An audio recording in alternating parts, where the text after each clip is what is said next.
at the time, and I did that, and then I was like, okay, well, what would be even worse than that for me? And I thought, to do an identity show about a race that wasn't my own, and in particular a show about Black identity, just seemed like a really terrible idea. So I got together. And I decided, I really like a big hip hop fan, so I decided it was going to be a hip hop show, and I got like a bunch of hip hop dancers, and we made this show, and we did workshop presentation of it, and it was like probably like the worst experience of my life as an artist. I mean, basically, if you hear about a show about Black identity being made by an Asian person, it was like even worse than what you would imagine such a show to be like. And so that was really bad. And so I decided it wasn't going to be a hip hop show, and I recast the show.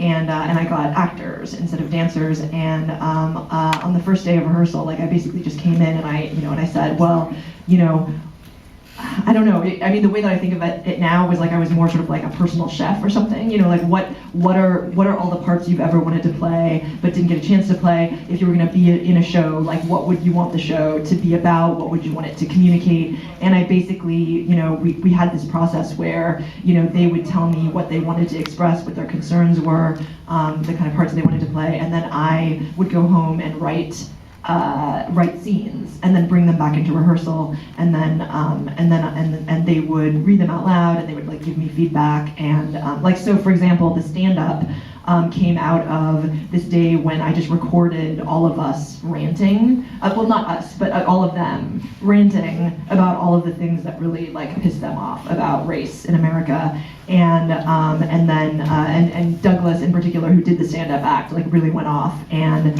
I ended up turning that into a stand-up routine, and I would bring it in, and they would read it and like help me tweak it, and that's how the show got made.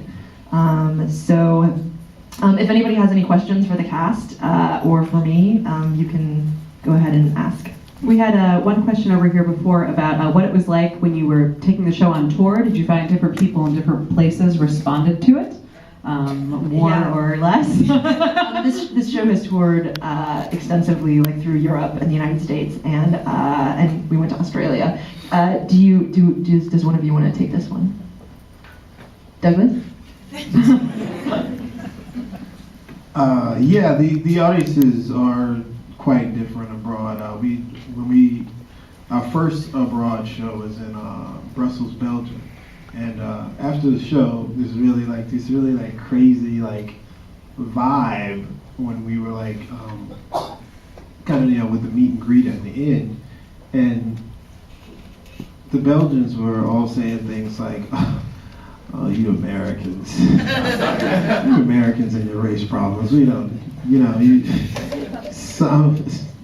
Americans and your race. I mean, we don't have those issues here in Belgium." And we were all kind of like taken aback by that. Like, really? Like, we know what's going on over here too. So, the script actually changed a little bit after that date, because Young Jean went back to the drawing board, and she's a monster. Is when it comes to writing, she's literally, she'll go home, she'll bring in 60 pages, we'll cut 30, and then she'll come in the next day like 60 again.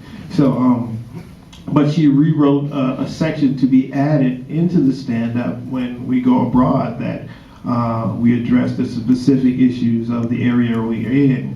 When we get there, first thing we do is we ask the local people, all right, so who's the like oppressed group here, and then we find that out, and then we tailor the stand-up specifically to address that audience. So that was the number one issue that we found. But after we added that, we didn't really run into that anymore, because it seemed a little more personal for them after that. So.